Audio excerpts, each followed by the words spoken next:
this jam in one session. Don't mess around, I get down with progression. You know I can't be beat, is your confession. Just pay attention, it's your first lesson.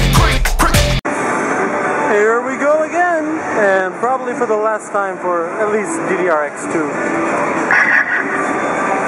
So let's see my final score count. Now the chances are pretty good that I won't be playing X2 again. But in case I do and I do get some new scores, if I'm smart, I'll take the pictures of the scores and I'll just, you know, tack them on at the end. So anyways, this is what I got. And yeah, same format as last time, but I'll probably put that in writing so it'll be easier for you guys. So yeah, let's do it. Alright, just like I said in the beginning of this video, this is my for DDR X2. Now first of all, I do want to say sorry for waiting so long to make this video. It honestly should have been out around the end of last year, like November or December, right around the time that X3 was rolling in. My only excuse is I've been really busy lately with lots of things going on, and the more I put this off, the more or less likely I wanted to do it. But I'm doing it now, so let's get started. Anyways, this time I'm not going to do a Q&A, but that's alright, because I got other things I want to talk about while you're looking at these scores.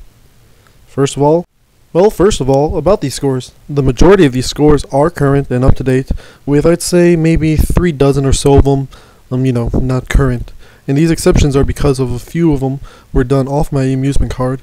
Like If You Were Here LED remix comes to mind, and others were done like at a tournament last year where I wasn't using my amusement card.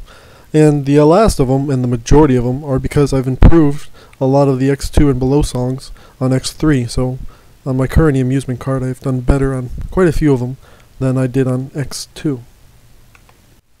Alright, now to the meat of what I want to talk about. And it's mostly about YouTube and its recent changes.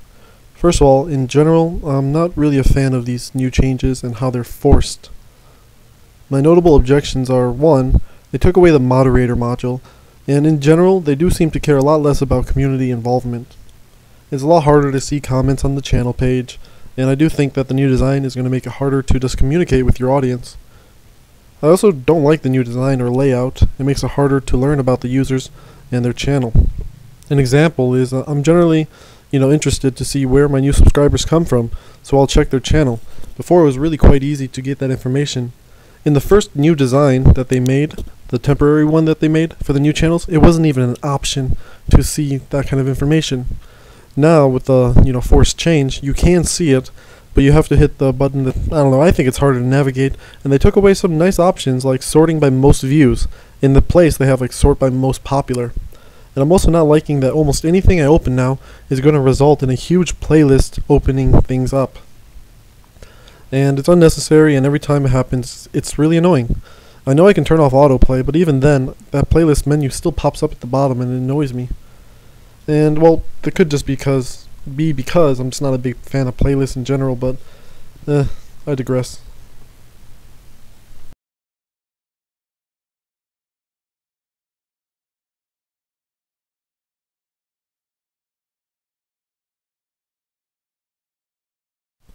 Anyways, the reason why I brought all this up about YouTube is mostly my concern about losing the moderator module. I'm not sure about some of you, but I really liked having it, and I love seeing all the creative and motivating challenges that some of you sent me. I dare say that some of my best records have come from the challenges that some of you have sent me.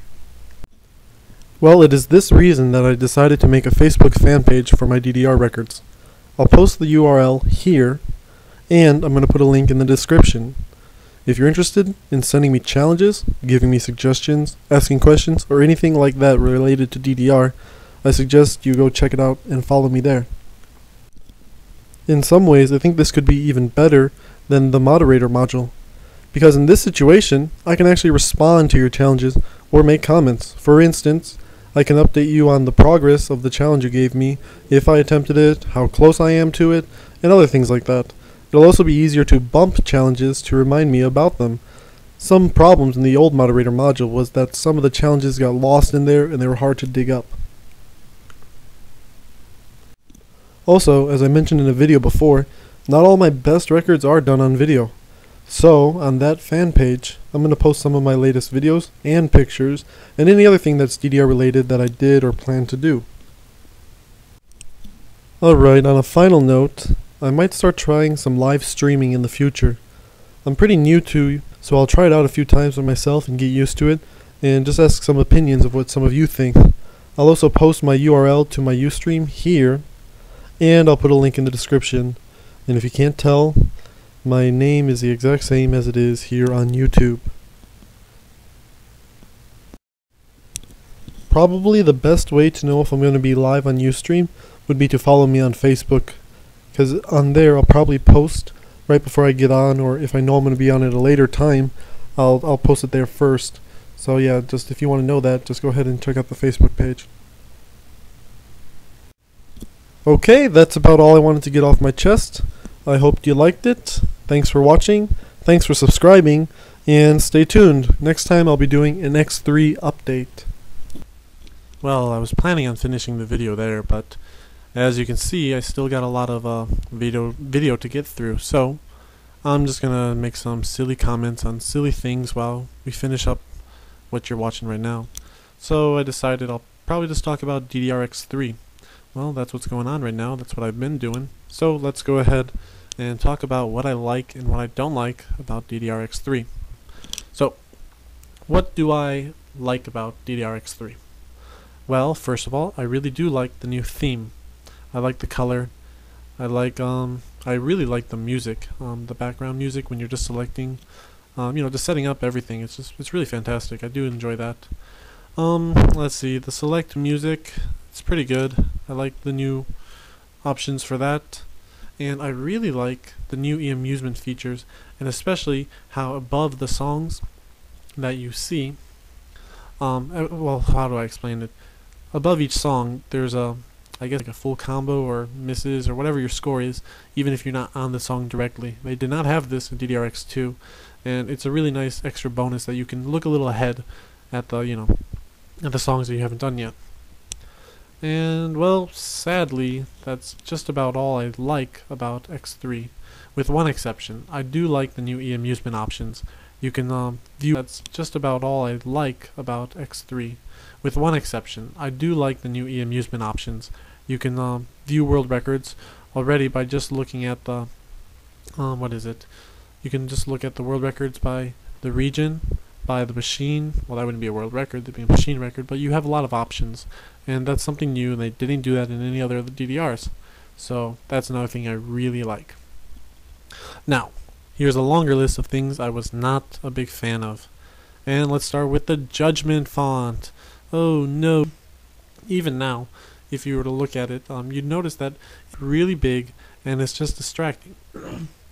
Even now, if you were to look at it, you'd notice that it'll literally cover an entire arrow, and the slower your speed is, the harder it must be.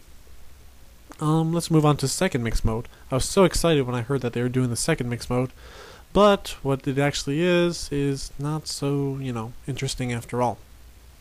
And that's such a shame.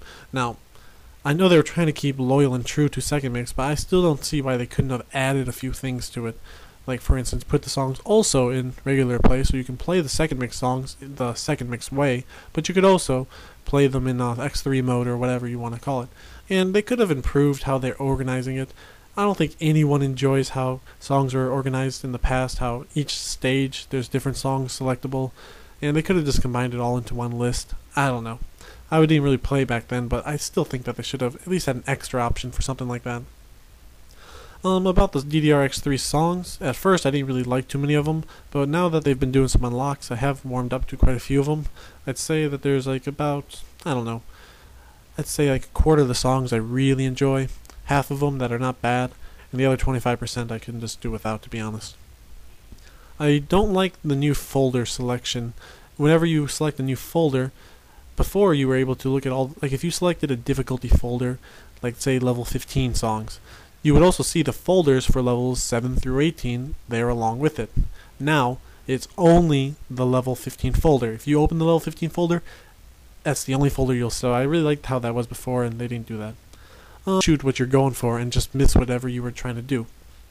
Like let's say I'm in the level 15s, but I want to play a level 12. I would actually have to go to the level 15 folder, close it, and then go to the level 12. As before, I could just click on the level 12 folder. No problem. So I really liked how that was before, and they didn't do that. Here's another nitpicking problem. They didn't care that, but let's see when they did. They did do it from Supernova to Supernova 2. Let's see when they did. They did do it from Supernova to Supernova 2. They let you keep the AAA. I think it just said AAA, but if you wanted to get a machine score with a marvelous timing, you had to redo it. From Supernova 2 to DDR X, they did carry over your circle, indicating if you PFC'd it or full comboed it, and that was not bad. X to X2, they didn't carry anything. Now, I actually sympathized and I understood why they didn't. And the reason why I figured that they didn't do it is because they actually did change the scoring a bit. They eliminated the almost window. So I'm like, oh, okay, it's not fair to carry those scores over, because from X to X2, there is slight, changes in the scoring. And I even also believe that they fixed, or they made it so if you get a no good for getting a no good. But that's what I think. And the unlocks, they were, which that doesn't make any sense to me, because if you're not getting a combo for getting an okay, you shouldn't be breaking a combo for getting a no good. But that's what I think. And the unlocks, they were very painfully slow. I mean, I'm pretty sure we're nearing the end now, but it was overall pretty much uninteresting, kind of random. And the most recent thing that they're doing, where you gotta play the 5 consecutive days in a row, wow, that's making me pull out my hair. Literally, I don't understand how they can get away with that, or at least not do it without such criticism. There's literally people that just can't make it to an arcade 5 days of the week in a row. The extra stage unlock, I'm not a big fan of it. You almost have to AAA each song in your set, or full combo each song to get an extra stage anymore. It's a lot harder overall, and I think it's discouraging if you want to play harder songs in your set. Like, say you wanted to play on, like 16s and above. You're going to be a little discouraged to do that, because if you can't AAA or full combo each one of them, you're not getting an extra stage. You'd have to wait till your stars carried over to the next time, and then you'd get an extra stage. So I think it's a little discouraging, and it feels a little funny, and they changed it, and I thought it was perfect in X2, to be honest. Supernova 2 and X2 had the extra stage system down. And there's a few things they just took away that I don't know why they would take it away. I can go all the way back to DDR X2. I mean, they took Groove Radar. They took away the Marvelous Stars. Was it really that necessary to just take it away? I mean, maybe a lot of people don't use it. I mean, I used it a little, and I'd like to see and know how many I had. And I don't see a reason why you can take it away. It can only, help some people and make it a little better. But no, they decided to take it away. Same thing kind of goes with the results screen options. They no longer show you the options on the song that you played, and that's something that could be better. They think they started taking them away in DDR X2, possibly X1, but I'm pretty sure it was X2. And well, no, they decided to take it away. Same thing kind of goes with the results screen options. They no longer show you the options on the song that you played, and that's something that could be better. They think they started taking them away in DDR X2, possibly X1, but I'm pretty sure it was X2. And well, that's about it for what I don't like. I'd say that even though at first my impression of X3 wasn't that good, I'm liking it a lot better now that more things are unlocked and the gameplay is more, I'm just more used to it in general. But the huge, I don't know how to explain it. I mean, just X2 compared to X3, there's really no comparison to be done. X2 just blown everyone away. This X3 seems a little rushed, and it seems like, they could have improved a lot of the gameplay aspects and things like that. Anyways, that's my 2 cents, and I just rambled on way too long. So, I might not keep this, but either way, I'm glad I said it. So to wrap it up real quick, again, thanks for watching, and thanks for your support, everyone. Take it easy, and you'll see this again when I do my X3 update.